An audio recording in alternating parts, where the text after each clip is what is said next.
एक सेकंड नज़दीक दोनों प्रॉक्सी नज़दीक नज़दीक नज़दीक एंड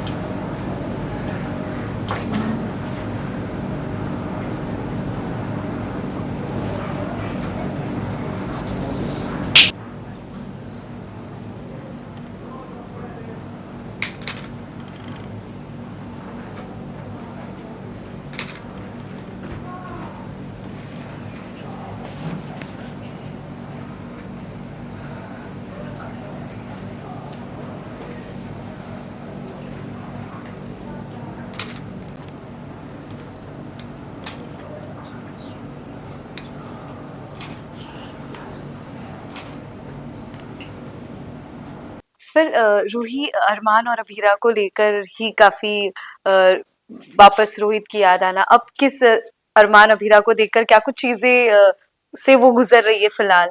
नहीं, अभी तो बेसिकली जो सीन था वो ये था कि अबीर और कियारा की और चारू के एक डायनामिक की वजह से अभी अरमान और अबीरा में काफ़ी प्रॉब्लम्स फाइट हो हो रही हैं। रही है, हाँ। और उसी डायनामिक के चलते कहीं न कहीं रूही को अपनी गलती का एहसास हुआ है कि वो किस गलत रास्ते पे जा रही थी। और ऐसे इसमें उसने अबीरा को भी सॉरी बोला है, एंड रोहित जिससे वो प्यार करती है ऑफ कोर्स उसे भी सॉरी बोला है कि अकेलेपन में मुझे कहीं ना कहीं मैं गलत रास्ते पे जाने लग गई थी, but obviously none of that was true and it's only Rohit. So ऐसे में जब उसकी रूही की लाइफ में रूही वांट्स अब कि वो दक्ष के साथ एक शुरुआत करे, और रोहित उसका एक्स हस्बैंड है चाहे, बट दक्ष के लिए रोहित ही फादर है और मेरे लिए भी रूही के लिए भी रोहित ही है जो है।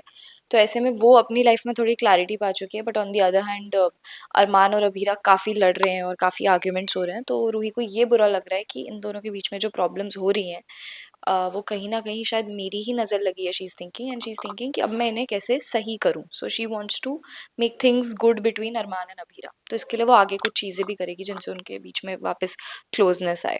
ओके, लास्टली क्या लग रहा है, रूही की जिंदगी में और कोई आएगा?